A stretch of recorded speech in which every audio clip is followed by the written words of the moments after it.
Well, thank you, Judge. And I'm Lisa Booth in for Laura Ingraham tonight, and this is a special Thanksgiving Eve edition of the Ingraham Angle. Coming up, politics isn't taking a break for the holiday. Republicans going after the Clinton Foundation before they lose control of the House. And U.S. troops are spending Thanksgiving protecting our border from reports of a human stampede by caravan migrants. The dangerous details coming up. And shocking new videos reveal what college students really think about Thanksgiving. Spoiler alert, they say it's racist. Plus, Raymond Arroyo and Laura break down Thanksgiving do's and don'ts. They also talk to a real live turkey expert. But first, a subcommittee chairman of the powerful House Oversight Committee hinting to Fox News tonight that there may be new evidence that the Clinton Foundation is involved in illegal activity.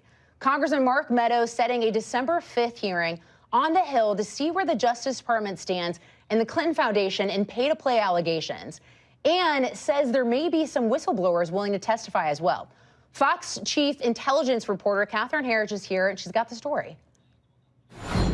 Lisa, tonight House Republicans are trying to finish up some of their investigative work before they lose control of House committees, including the Clintons and their controversial charity. Why don't you give back the money? I think it would be a great gesture. On the campaign trail, candidate Trump had harsh words for the Clinton Foundation. It's a criminal enterprise. Saudi Arabia giving $25 million, Qatar, all of these countries. Writing to Congress last spring, then Attorney General Jeff Sessions tapped a Utah federal prosecutor, John Huber, to probe the foundation, which took tens of millions of dollars from foreign interests while Clinton was Secretary of State under President Obama. While the foundation set up by Clinton and her husband has consistently denied wrongdoing, House Republicans are now calling for Huber to testify about his findings. In a phone interview, Congressman Mark Meadows said the hearing will be public. On December 5th, the Subcommittee on Government Operations will be holding a hearing where we'll request Mr. Huber or his designee to come in and testify, along with potentially a couple of whistleblowers based on previous conversations with the Department of Justice weeks ago. They had indicated that Mr. Huber was making good progress. Meadows, chairman of the Freedom Caucus, said congressional investigators also have new records about the foundation's work. There's at least a question of impropriety as it relates to the Clinton foundations, whether it's quid pro quo, whether it's improper use of charitable giving. Along with the foundation, Huber is investigating allegations of surveillance warrant abuses targeting Trump campaign aide Carter Page. The Justice Department Inspector General is also investigating alleged surveillance abuses, as well as media leaks by the DOJ and FBI to include former FBI Director James Comey and his memos about his meetings with the president. Fox News reached out to the U.S. Attorney's Office in Utah and the Clinton Foundation, but there was no immediate response. With less than 6 weeks before the Democrats take over the House, the Huber testimony may be the last chance for Republicans to get foundation evidence into the congressional record. Lisa? Thank you, Catherine. And joining me now is Corey Lewandowski, Trump's 2016 campaign manager and co-author of the new book, Trump's Enemies, out next Tuesday. And Antoine Seawright, former senior advisor to the Hillary Clinton campaign in South Carolina and the CEO of Blueprint Strategy. Thank you both for being with me tonight. Hello, Lisa. So, Antoine, I want to start with you. Hi, Corey. I want to start with you, Antoine. If there's potentially new information here, it's Oversight Committee's job is to investigate. Why wouldn't they look into it? Well, Lisa, this is a prime example of why the Republicans lost control of the Congress just a few weeks ago on Tuesday, November 6th. They have investigated themselves into the minority. Here we are, once again, wasting taxpayers' dollars on something that does not exist. They spent so much time focusing on Hillary Clinton that they have not spent time putting forth a policy agenda that will move this country forward, and the voters responded the way they did on Tuesday night. Well, Cordy, what do you make of what Antoine just said? I mean, isn't it the Oversight Committee's job to conduct oversight? Well, look, of course, Lisa, and if new information is available, Mark Meadows and the committee have an obligation to the American taxpayers and to the Constitution to do their job to investigate wherever that may lead. So let's be very clear. We all know that the Clinton Foundation was not on the up and up. My only disappointment was that the Congress has taken this long to continue the investigation, that it wasn't done for the Justice Department prior to now. There is no way that the individuals or those countries from overseas that gave tens of millions of dollars for access to the Clinton Foundation, either when she was the Secretary of State or after. We're doing so out of the goodwill, because what you've seen now is that the Clinton Foundation is not receiving those types of donations anymore. So clearly it was a pay-to-play scam, and now there should be a much larger investigation to bring it to light, because the Clintons have always operated, it's one set of rules for everyone else and a different set of rules for them. Corey, that's the truth. Corey, you just swallowed the biggest... Antoine, hold on. I want to ask you that. I want to follow up on what Corey just said. If we've seen a drop-off in donations, if donations weren't meant to get access to Hillary Clinton, why the drop-off? That just means perhaps people have moved on, and maybe the Clintons have moved on in courting those donors. Corey just swallowed the biggest pill of hypocrisy I've ever seen. Now, here we have the president and the Republican majority trying to strike fear in the American people about investigation after investigation if the Democrats take over the Congress. And now you're saying here tonight, Corey, that it's okay. The Congress has a responsibility to investigate. So which one is it? You can't have your cake and eat it too, my friend. We know that this is their last political straw by the Republicans to drive a wedge into the real issues in this country and separate Democrats from Republicans, and that's what this is all about.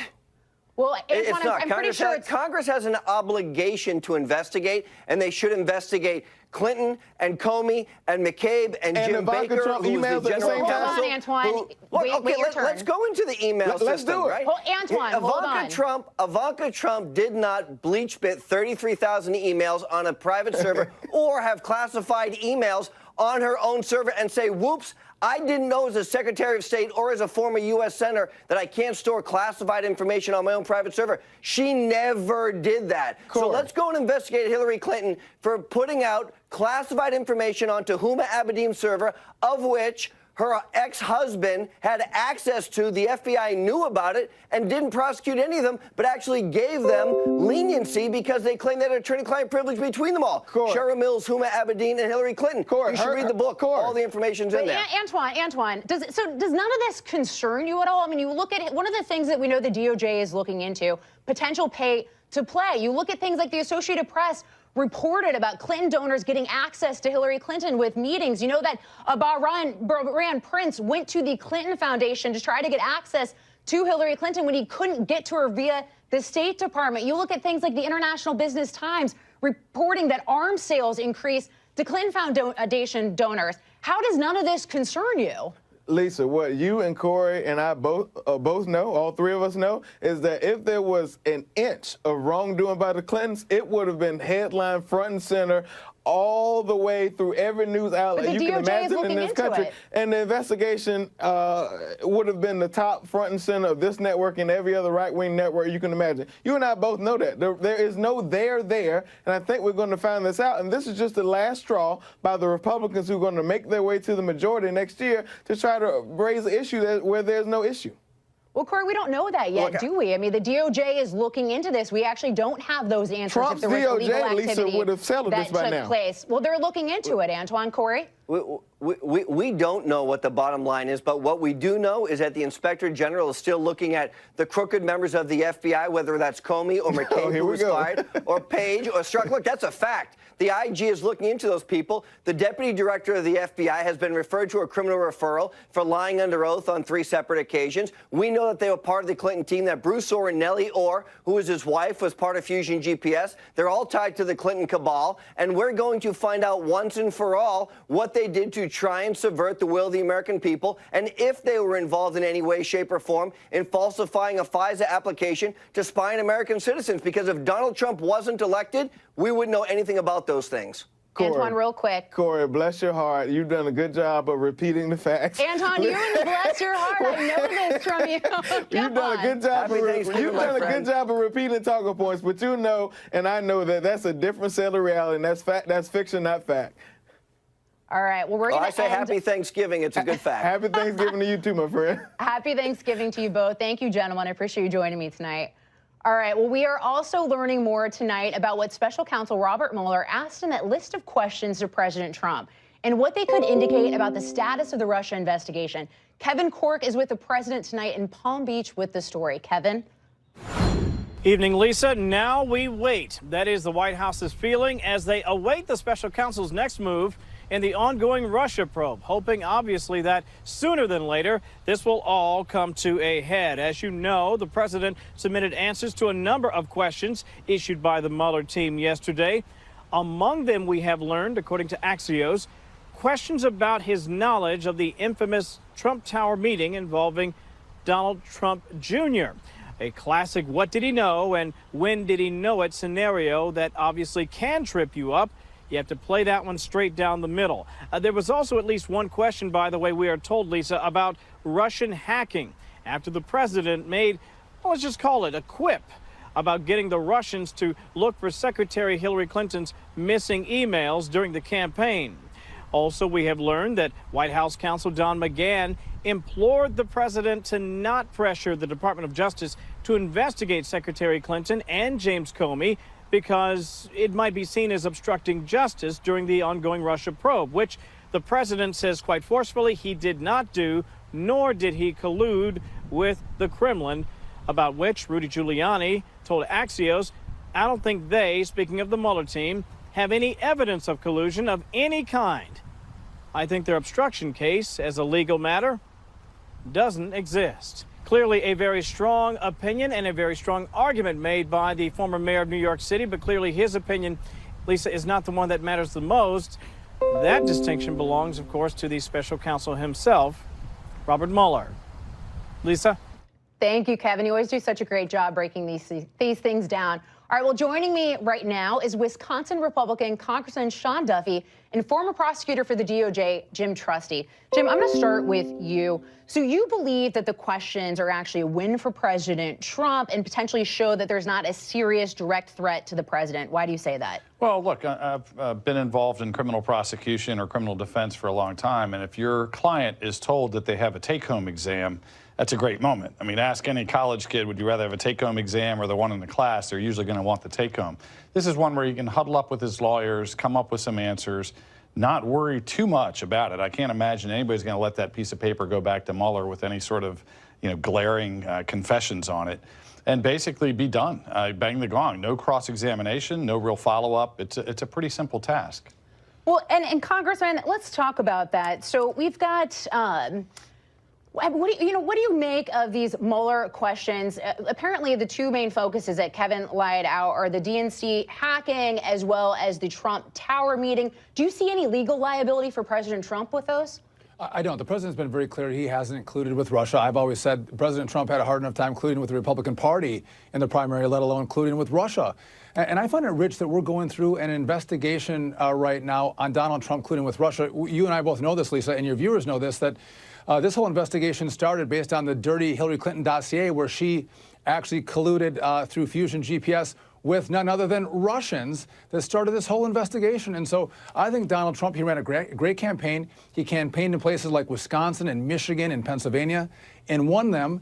And now the remnants of the Hillary Clinton campaign and the dirty dossier are coming to bear by way of the Mueller investigation. Donald Trump is not going to set himself up for a perjury trap and is going to answer the questions truthfully in regard to the questions that were submitted to him by the Mueller team. Well, Jim, speaking of Hillary Clinton, so Michael Flynn sentencing is coming up here. Do you see inconsistencies in the way that Michael Flynn has been treated and the way that the Hillary Clinton team was treated? Well, it's kind of broader than just Flynn, but if you remember from the Inspector General report and some of the information that came out about the Hillary Clinton probe, it became very clear that Comey was very much overtly describing this prosecution, or investigation, I should say, as one where they were not going to use false statement charges against any of the potential witnesses or targets. They swore it off and said, I think in front of a number of FBI personnel, he made the comment about, we're not going to waste our time with these low-hanging fruit prosecutions for false statement. What's happened in the Trump investigation is the polar opposite of that. And I find that really kind of intriguing, like who makes these decisions about how to enforce 1001, the false statement statute. In the Trump investigation, there's been false statement prosecutions left and right. It seems to be the coin of the realm. And so the inconsistency in the approach is one that I think has to get some scrutiny from somewhere. So what does that tell you about the Mueller investigation? Well, it tells me that the Mueller investigation is taking the Trump aspect incredibly seriously, that they would use every tool at their disposal to try to get down to the bottom line. In the abstract, there's nothing wrong with that concept of really investigating hard and using your legal tools, but the comparison is one where I think people can have fair questions. So Congressman Rudy Giuliani laid out all the information that they've given to the Mueller team. I think it was something like 30 witnesses, 1.4 million pages of documents, also submitting these written questions. There's been talk about tying a Mueller protection bill to a spending bill in Congress. Does this get rid of that idea now that President Trump has been a full participant in this? Well, first of all, I don't think that's going to be necessary because I think as Republicans, we understand that President Trump didn't actually collude with Russia. He's innocent of the allegations that Hillary Clinton has made against him. And if you impede the Mueller investigation, what's going to happen is there'll always be a cloud over the president, and it'll affect his 2020 prospects. You want him to be exonerated, and that means you got to let the investigation roll forward. But to James's point also, Lisa, I think if you look at prosecutors, you look at the DOJ, they have partisan positions. They're not unbiased individuals. Everyone has a view on Donald Trump, and their position on Hillary Clinton was, we don't really want to investigate her. We actually favor her over Donald Trump.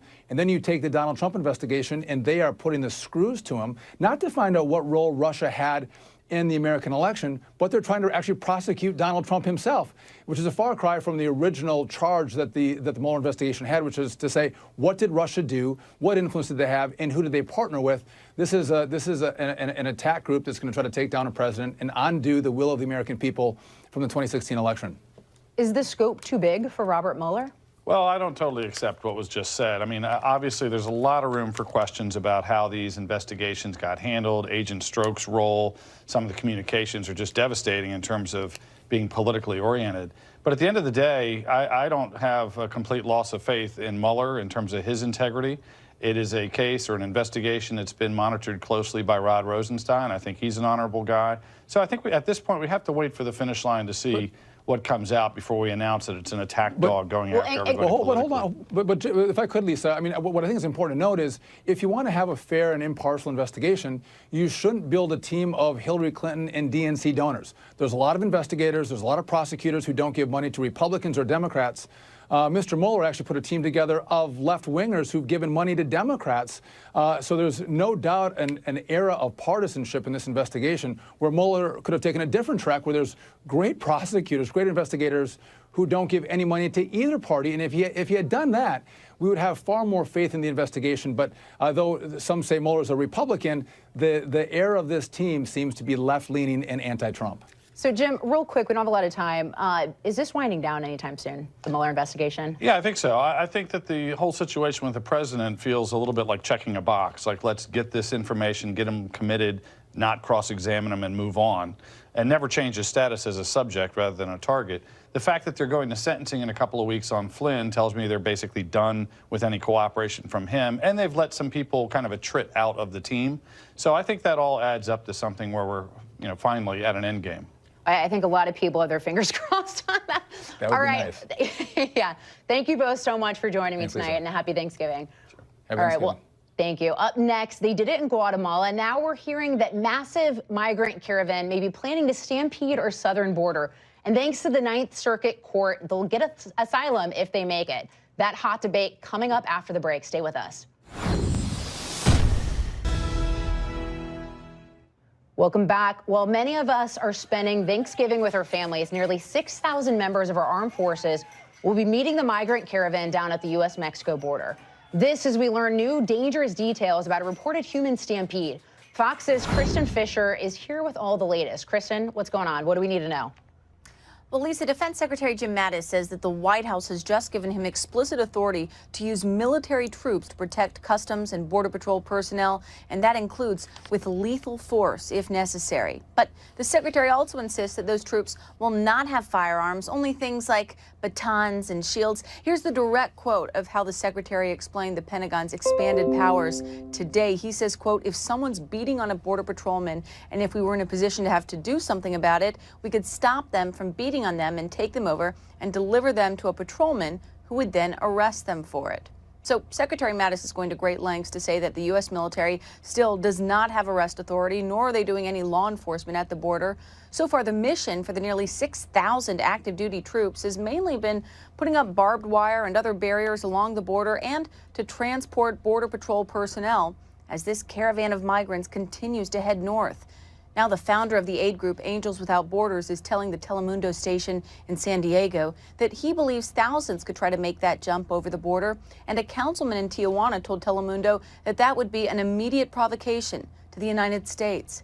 Meanwhile, President Trump is continuing to claim that, quote, there are a lot of criminals in the caravan. We will stop them, catch and detain. Judicial activism by people who know nothing about security and the safety of our citizens is putting our country in great danger. No good.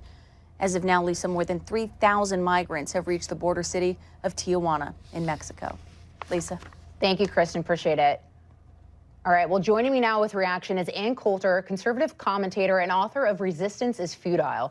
Also with me is Alan Orr, immigration and civil rights attorney. Ann, I want to start with you. What recourse does the Trump administration have in dealing with migrants that are illegally crossing the border while trying to seek asylum? Well, I think maybe having firearms would be helpful. That was hilarious. What, they're like British cops? They don't have guns? Do our troops on the DMZ have firearms? This is a little more important than protecting South Korea, as important as that is. It's our country. I mean, there are a lot of things Trump could do if he has to, if he's not going to build a wall, which apparently he isn't.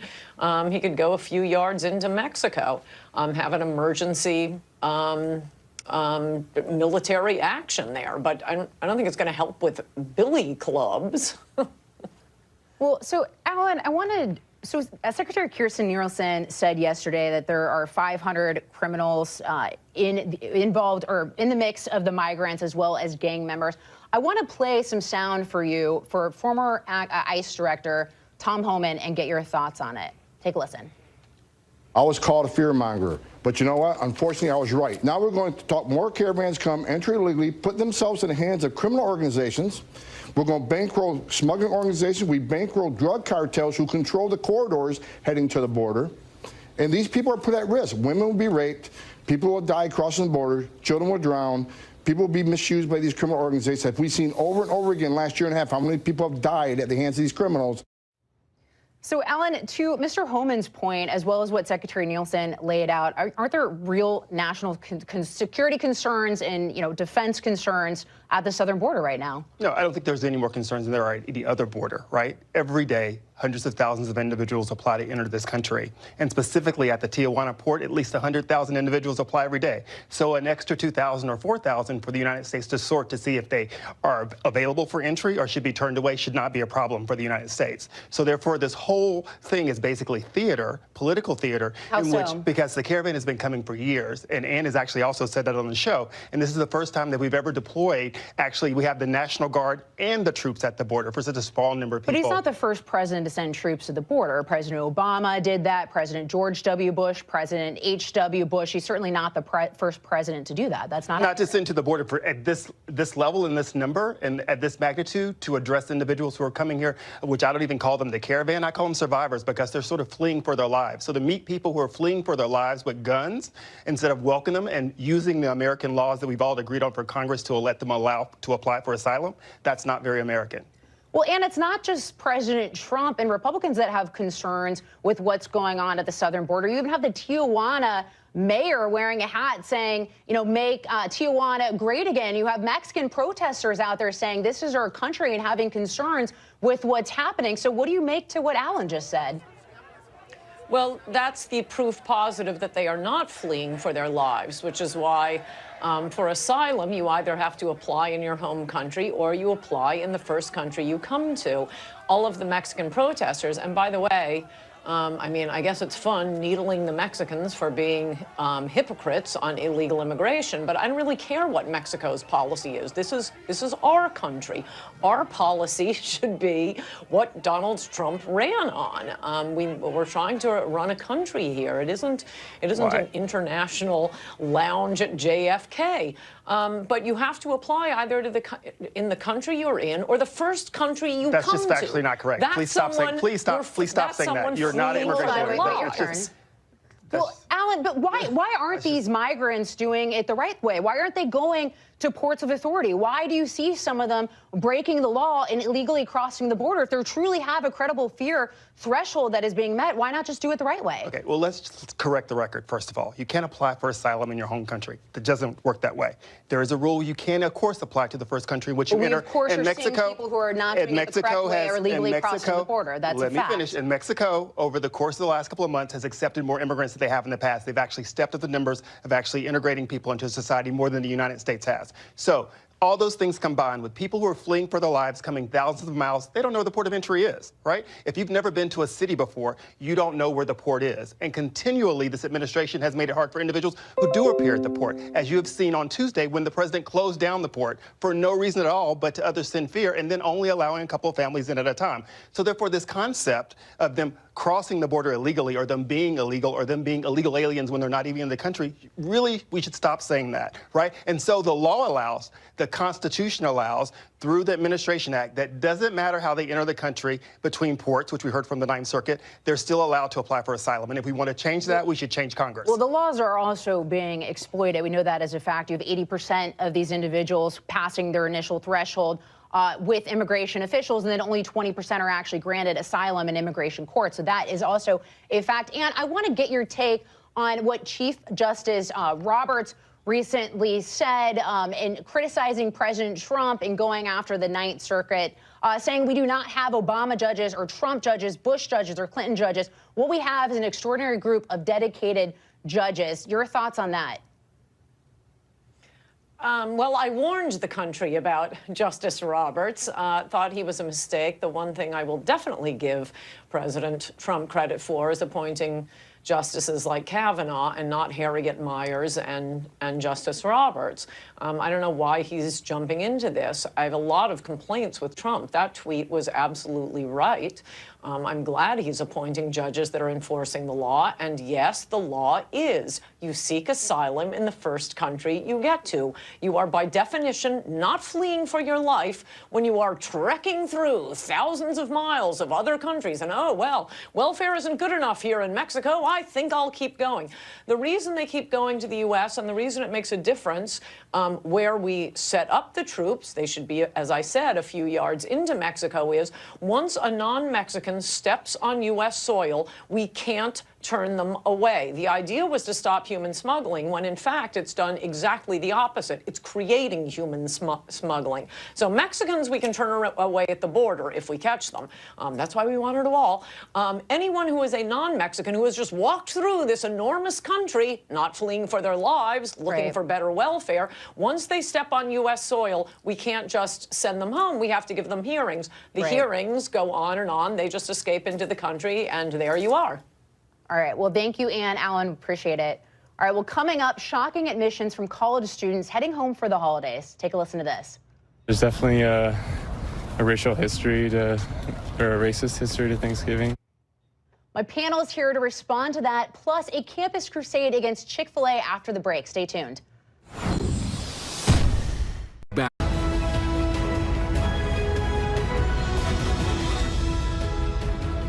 We've heard about the war on Christmas, but now college students are declaring a war on Thanksgiving.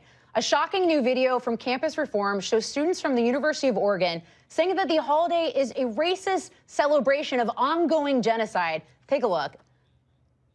There's definitely a racial history to, or a racist history to Thanksgiving. There are racist aspects of its history, definitely. We're celebrating taking away land from natives. Okay. It's pretty racist. And that's not the only school speaking out. Daily Caller went to American University, and here's what those students had to say. It's a genocidal holiday, so yes. Yes. I guess if you think about it, yeah, it kind of is, because we're celebrating, like, taking over people's land. Kind of. Yeah. I think there's elements of that in the holiday. I would say yes. Here to react to this is Charlie Kirk, founder of Turning Point USA, Horace Cooper, co-chair of Project 21, and Kathy Aru, the publisher of Catalina Magazine.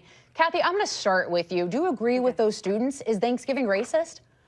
I agree that they believe it is racist, and there are a group of Native American. Well, a movie came out, the Addams Family movie came out, and it did make that point that this is a holiday that celebrates the genocide of the Native American people. And then every year since the 70s, there's been a Red Power movement on Alcatraz with Native Americans fighting Thanksgiving, calling it Un-Thanksgiving Day. So there are a group of people who do believe it is a racist holiday. Charlie, I see you shaking your head. What do you think of that? I mean, and Kathy, it takes an unbelievable amount of intellectual effort for you to be able to believe that, because there's no way you could think that's true. I mean, people are not gathering around. There's people not gathering around their dinner tables tomorrow, thanking and celebrating genocide.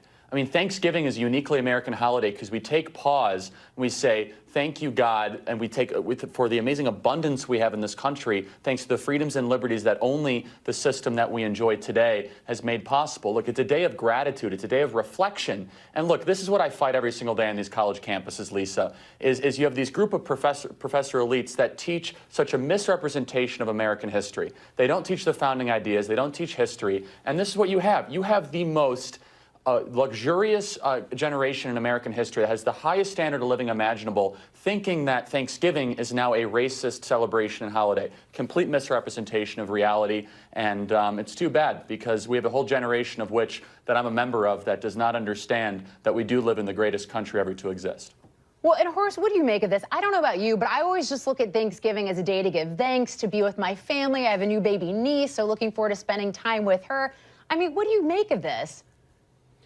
It's really sad when you hear people that live in a country where they are blessed in so many special ways, and it's a time that we would normally think of as exactly as you said, let's see family, let's see our loved ones, let's take some time and be thankful for the great things that are going on.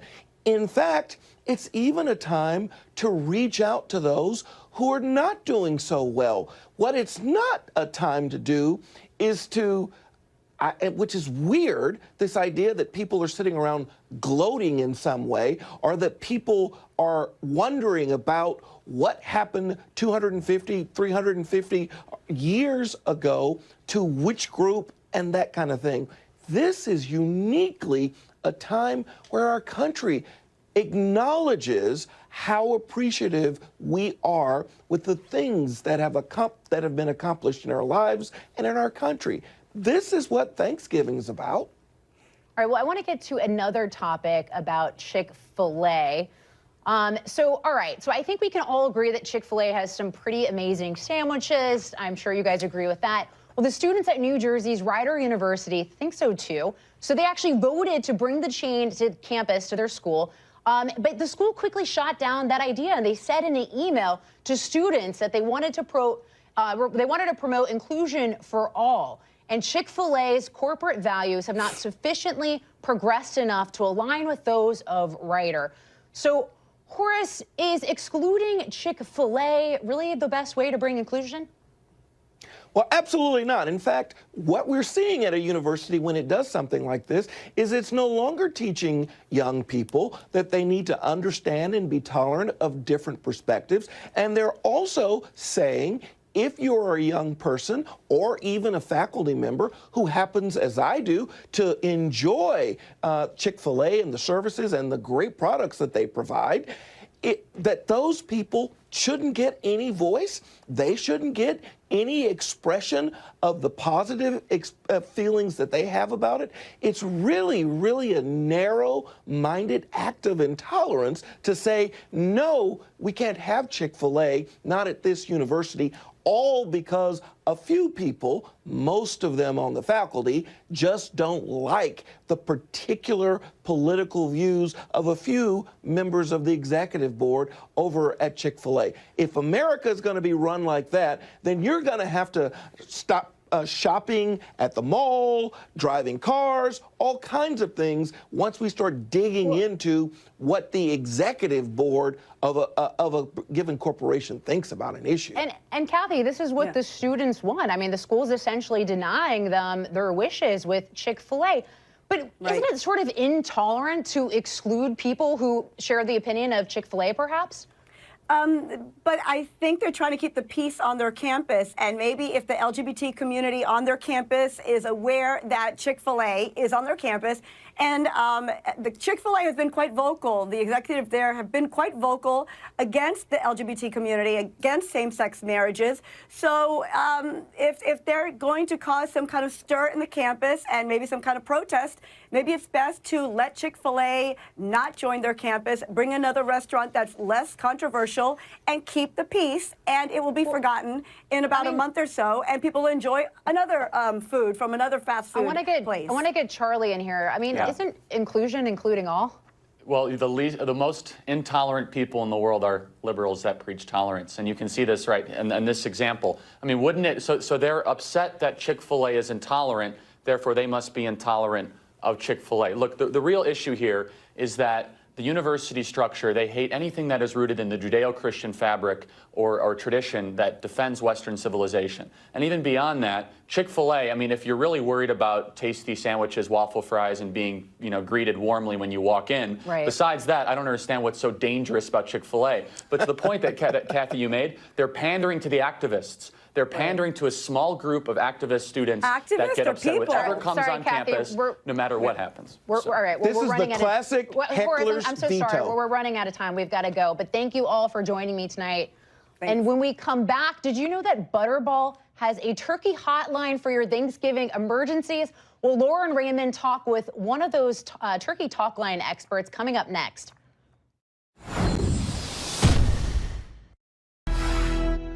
The turkey challenge is scaring parents all across the country. Kids are asking how to cook a 25-pound turkey in the microwave. Well, we tested it out, asking one of our producers' mothers what she would do. She said, "You can't do that. Your grandfather's probably rolling over in his grave." Wow, way to take it to the next level. Well, we've got news for you, though, Denise. Butterball says you can microwave a turkey, I'll bet a very small one. And they should know that they have an entire hotline dedicated to helping frantic callers fix their turkey troubles. For decades, Laura spoke earlier with Janice Stahl, one of those turkey experts, and Raymond Arroyo, Fox News contributor. Take a listen. Janice, okay, are you at the official Turkey Talk headquarters right now? Tell us. I am at the official Turkey Talk Line headquarters. Okay, you only got one Here person I am. behind you, but that's no, I'm just doing. Okay, so Janice, what is the craziest thing someone's tried to get you to fix for them on Thanksgiving? Well, when people call in here, for them it's go time. They're trying to make this turkey, and it's they're trying to either avoid a disaster or they already see a disaster coming, down the line. And our goal here at Butterball is to really make you cook like a boss. Like make you own that turkey. This is going to be fun and good. And so one of my favorite calls that I took, oh gosh, probably 3 or 4 years ago, she was a new bride, and I could barely hear her.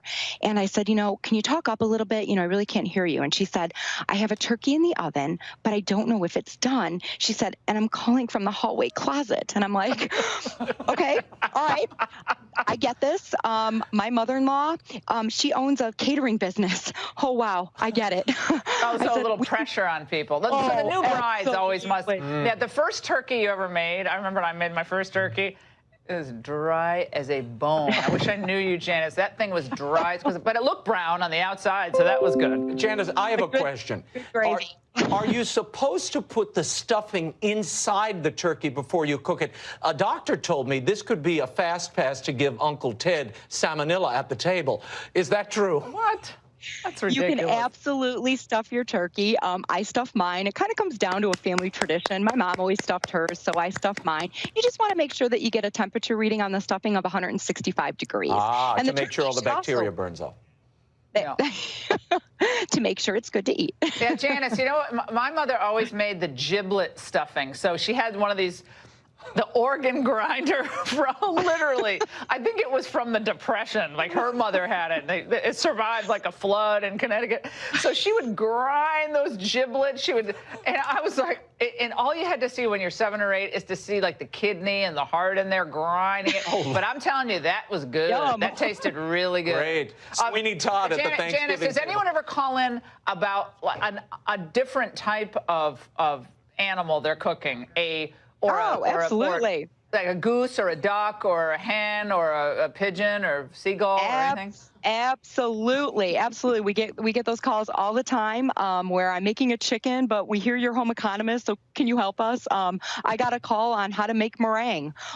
So yeah, we get all kinds of meringue for the lemon pie. But don't you agree that a goose is not easy to cook? They say your goose is cooked, but a goose is not easy to cook. It's always greasy. I'm sorry. My brother wanted it one year. He wanted like the Charles Dickens Christmas, and we were cursing him out by the end of the meal. That goose was a grease ball. That was not a butterball, it was a grease ball. Yeah, not very tasty in the end. Let's stick with a butterball turkey.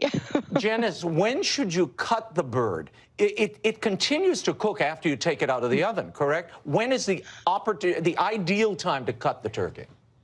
Good question, and that's one of the questions that comes in on our phone lines a lot. If you let it rest for about 20 minutes, and if it's a bigger turkey, you can let it rest, 30, 40 minutes. All the juices will come back together, and then it'll easily carve. And if you've ever carved too soon, it shreds, the meat shreds. So let it sit there 20, 30 minutes. You can make your side dishes then and put them in the oven then. Janice, we're out of time, but don't you agree that the fried turkey, everyone's like, oh, you got to fry the turkey. Everyone has the thing. Like, put it in a bag, fry the turkey, bury it in the ground. I'm like, just put a darn turkey in the oven. They're all like coming up with it. But the fried turkey does taste really good, like everything fried, right? Fried turkey is the best. Absolutely. I couldn't agree more. And if you have any more questions, you can ask Alexa now. So you can ask Alexa, ask Butterball, how to fry my turkey or how to cook my turkey. We don't want that. We want to talk to you. What, Alexa? No, we want to talk to you, Janice. If anyone has any trouble tomorrow, now you know who to call. Well, stay with us. Laura and Raymond are back with their Thanksgiving do's and don'ts next.